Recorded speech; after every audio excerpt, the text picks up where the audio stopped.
Everyone loves the Impressionists. We're familiar with them. We understand them.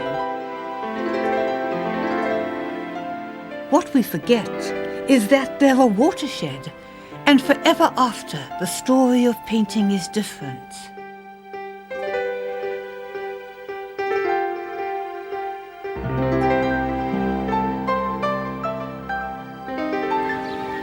When Impressionism began, it caused something of an art revolution in Paris. But unlike political uprisings, this revolution was started accidentally by a man who simply wanted to paint the world around him as he saw it. Edouard Manet was an elegant, upper-class gentleman. He didn't mean to cause offence, but his paintings had a raw power, which in an over-civilized age seemed shocking. This was the painting that scandalized Paris. Shock, horror, hysterical cries. And in a way, you can understand why they hated it. Because what Manet has painted is a modern woman, a prostitute. Here she is, a sight many viewers of this picture had seen when they went to visit their own mistresses, but of course, this was never mentioned. So hypocrisy was exploded. And she's looking up with great aplomb to apprise the man who's entering, not there for his appraisal. Now, this was all very shocking. Not only a woman daring to look with that measuring glance at a male, but a fallen woman. This was simply not on. Now, that, if one has imaginative sympathy, one can understand. But what baffles me is why did they not see how beautiful it was? That trim little body. They called her a puny prostitute, and that firm hand held on her thigh they compared to a hideous toad. And why can't they see the pathos? I think all summed up in that little kitten you can just see peering there out of the darkness. So angry, so unaware that it's helpless. A blow, a kick, goodbye, kitten. And that's true of Olympia. She's so in command, she's so self-assured, and she's so vulnerable. Manet saw all this, and I think the Parisians saw it too, but they didn't want to.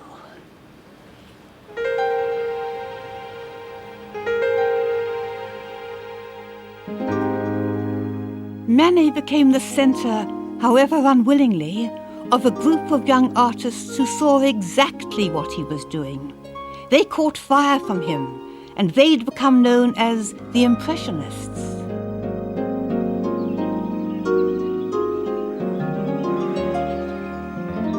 They started to paint outside. New inventions like portable easels and ready-mixed tubes of paint meant they could abandon their studios for the open air. They wanted to catch the single moment, a snapshot approach.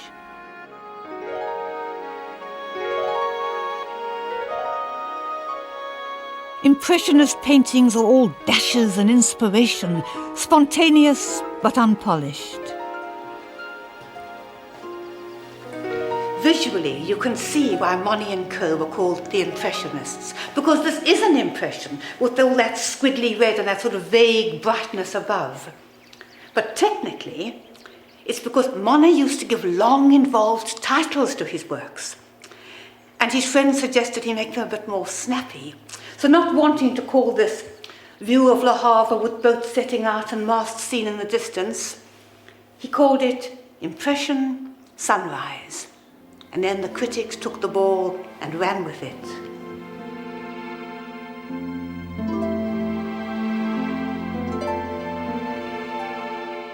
But in the end, sheer quality triumphed, and the public began their long and lucrative love affair with the Impressionists. Claude Monet, the young revolutionary, became rich, famous and respectable. He bought a house at Giverny, near Paris, but in the country. Planning his garden became a passion almost equal to painting.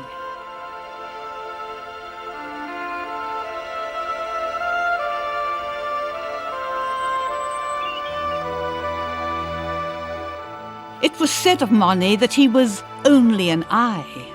Ah, said Cézanne, but what an eye!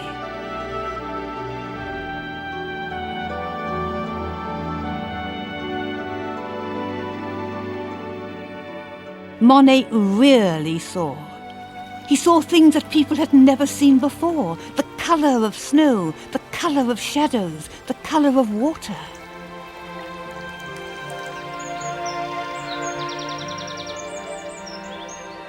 He was intent on capturing every flickering change of light, every fleeting moment. And this is never more exhilaratingly shown than in his last great series, The Water Lilies.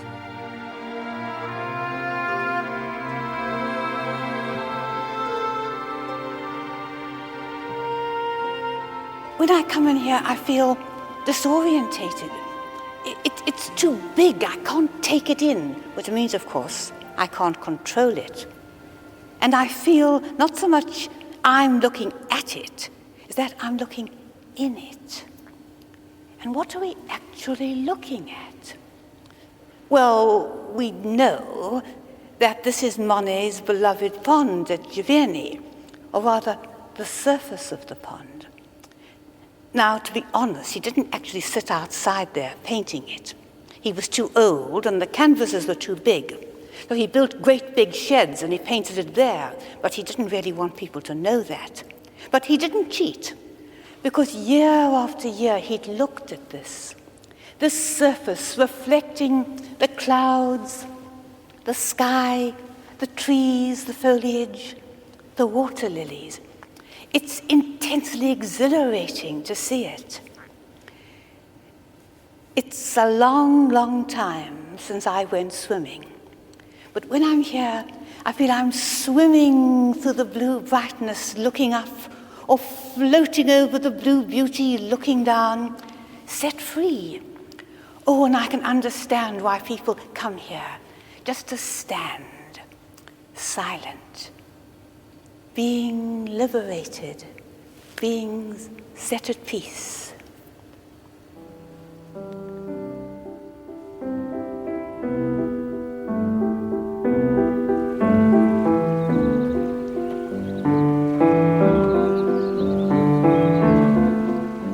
The Impressionists created a dreamy world of sunlight and pleasure. Here was real life, but only at its most beautiful and charming.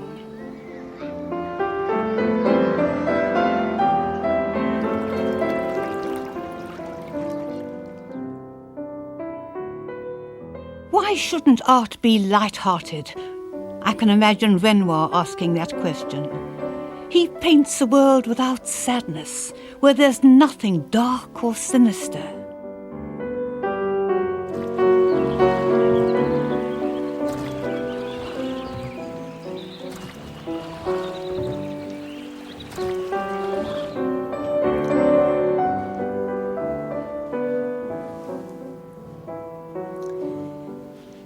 I'm afraid I'm one of those unfortunate people who are not wildly enthusiastic about Renoir.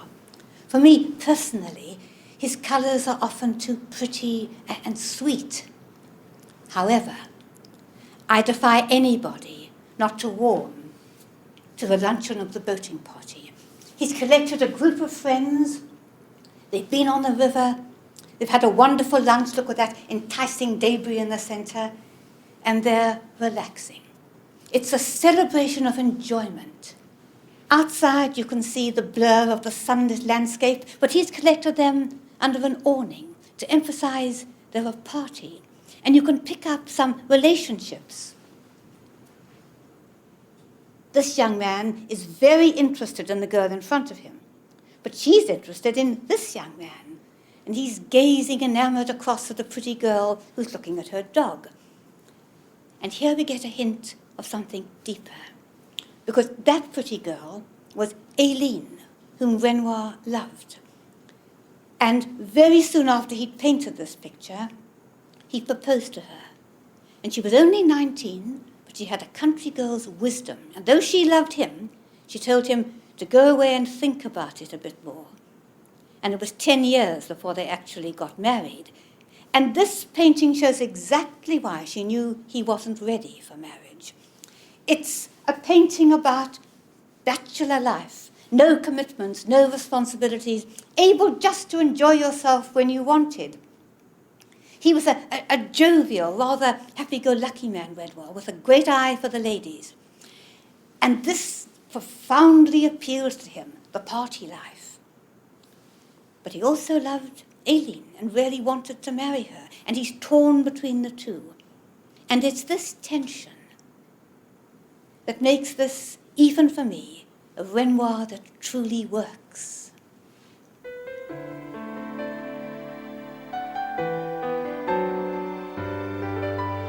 Impressionism wasn't just the world of men, and women weren't just there to be painted. Now, for the first time, women artists begin to make their mark. This is Berthe Morisot, one of the 3 upper-class daughters whose mother decided they should take painting lessons.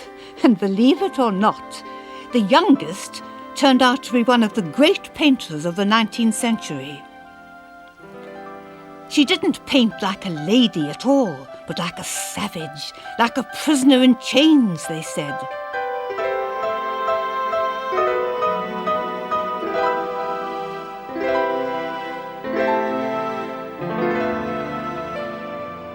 Even for a rich and liberated spinster, life was still decidedly domestic. The artist Mary Cassatt was an expatriate American living in Paris. The great Degas knew her and admired her work, but reluctantly. His grumpy comment was, "She paints too well to be a woman."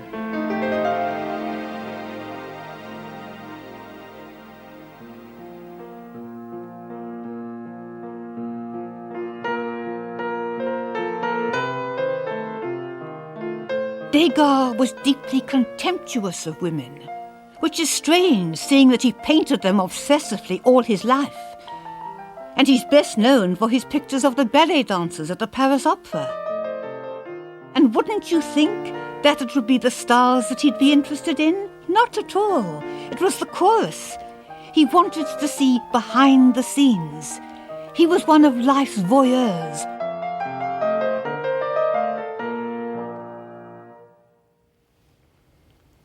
And a perfect example is that girl sitting on the piano, scratching her back, which is something we don't do when we're being watched. But there's another side to it. We don't do it, but animals do. And then one remembers with a shock that the Parisian name for these little dancers was the rats. And you look again, and you see the only fully realized person there is Monsieur Perrault, the male. And isn't he standing there rather like an animal trainer?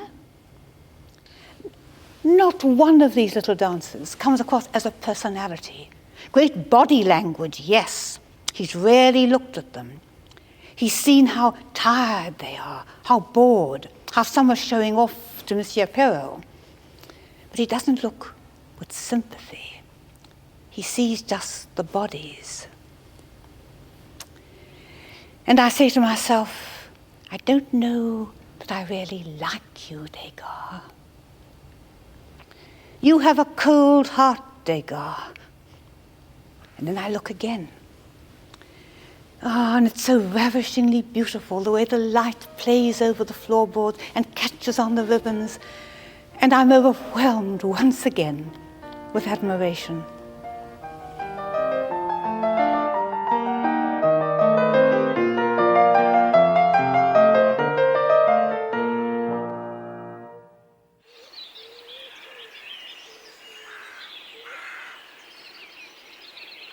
The Impressionists were a watershed. They broke the rules. So every artist after them is really a post-impressionist, well aware that rules are there to be played with. But sometimes this play became a new set of rules, which brings us to the genius of the dot.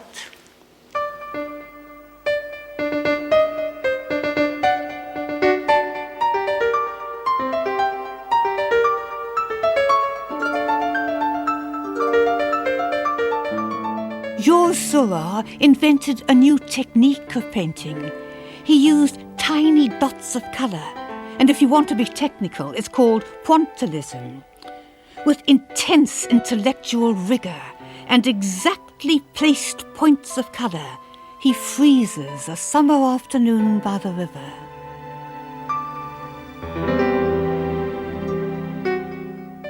Seurat's stillness and solidity was the antithesis of Impressionism.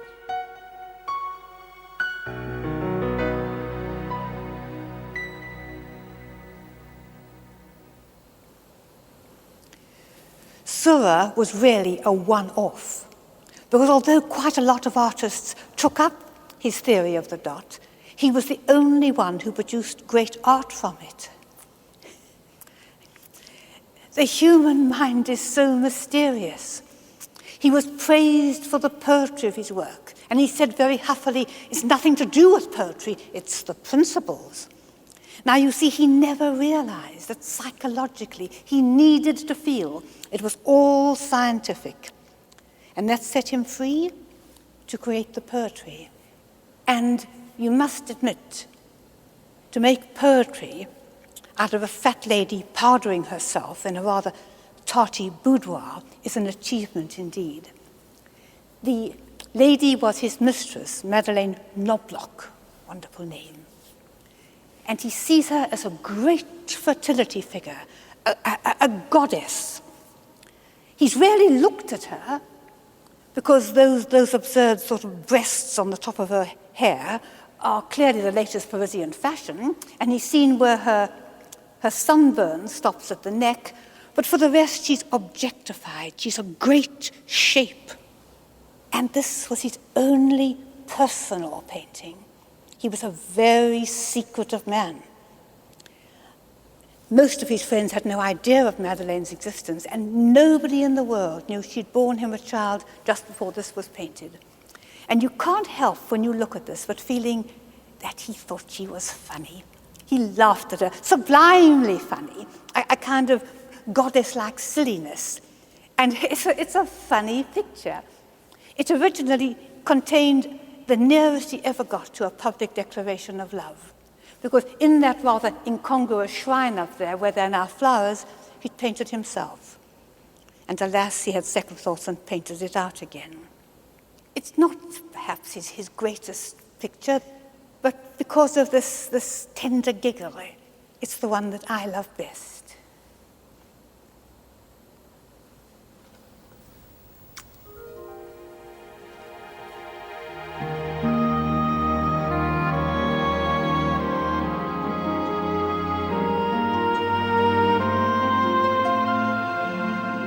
This was an exciting time to be alive in Paris. There was a sensation of Mr. Eiffel's Tower, not to mention the exhilarations of the Universal Exhibition.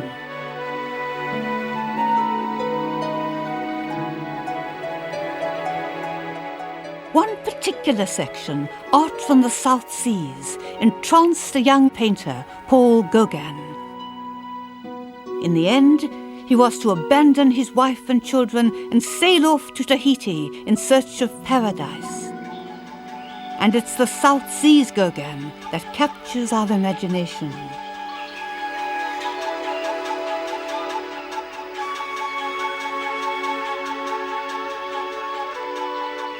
For me, there's a slight problem with Gauguin.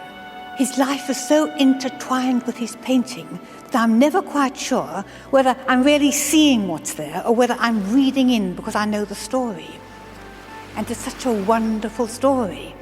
A man who leaves everything to flee to the South Seas to paint.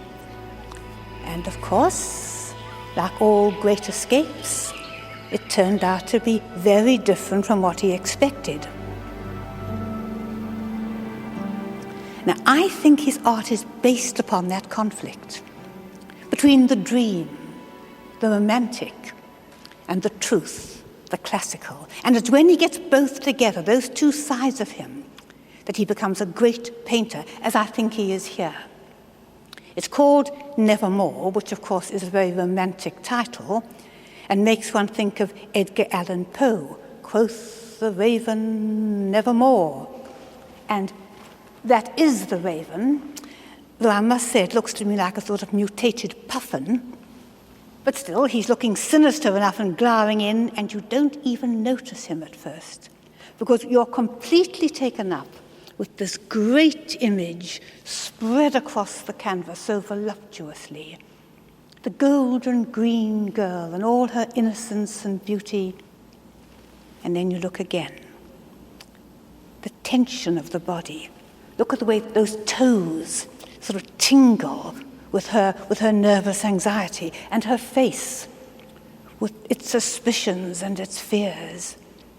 And you realize here is Gauguin admitting that the dream girl, the golden woman, was a person for herself. So what does nevermore mean? Well, one biographical meaning might mean that he's never again going to put Pahura, who is the model, the teenager with whom he was living, through what he had put her. She just had their baby and it had died. And part of that grieving, suspicious look might be turned on her lover. And perhaps he's saying to himself, nevermore.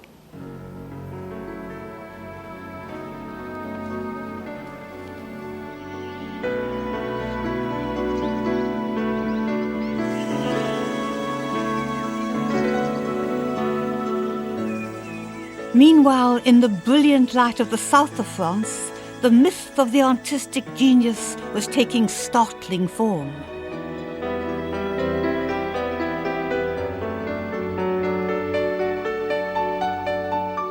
Who hasn't heard of Vincent van Gogh, that tormented Dutchman who cut off part of his ear, who struggled with insanity, and who went on painting with such heroism?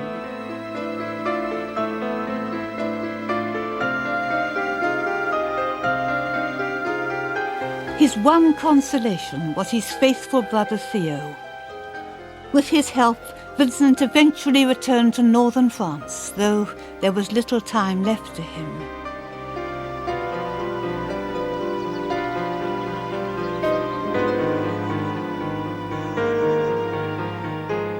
Whenever Van Gogh came to a new place, and Auvergne was the last new place in his life, he would paint it obsessively. Its streets, its gardens, its houses, but never, I think, with the great impact that this church at Auvergne has for us. Because you see, we think of Van Gogh as a painter, but actually he only painted for the last 10 or so years of his life. He was set upon becoming a minister of the church, and it just didn't work. He was too violent, he was too stubborn, he was too difficult. The church just wouldn't have him. And in the end, I think he turned to painting as another way of service. But he didn't forget. And here you see the church. against that dark, sinister blue sky with those ominous streaks in it, almost carved out with paint, squatting there like a monster with the great tower threatening us. And the interesting thing is that there's no door. There's no way into this church. Even the windows are opaque. Now you can say logically, all right, the door is on the other side. But this is what he paints. A church that you can't get into. And this heroic peasant woman is having to go a long way round. And you feel that it's only by the utmost exercise of his will that he's kept this great turbulent image of the church there. It could have exploded, but he's held it in place. And once he's done that, the painting disintegrates into a kind of lava flow of path and greenery with these wild, frenetic strokes. It overflows on us, swallowing us up. But the church stands just. And I think that's what makes us feel such love for Van Gogh. Even if we've got the good fortune to have relative mental stability, it's only relative. We could all fragment, as Van Gogh did, but he battled with it. He took his fears and his madness and his anguish, and out of it forced great art.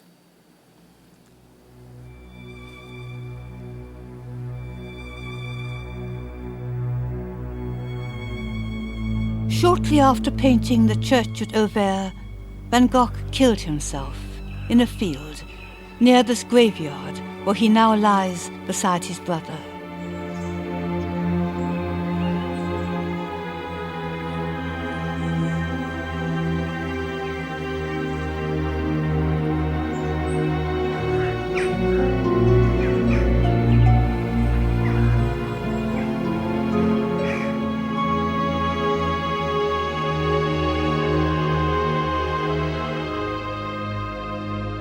Standing here, with no horizon and no sense of hope or future, one can understand why Van Gogh came here to kill himself.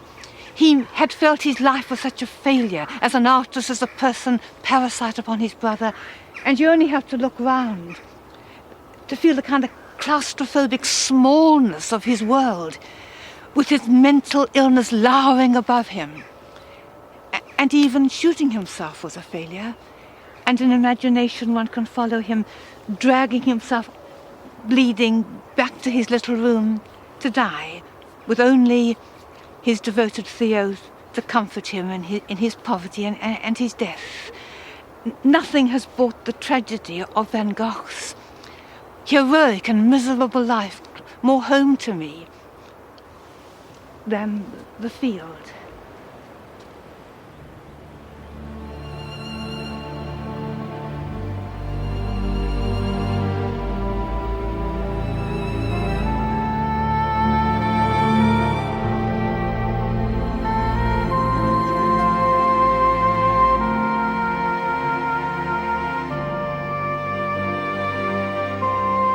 In the next program, we meet the three giants of modern art, Cézanne, Picasso, and Matisse.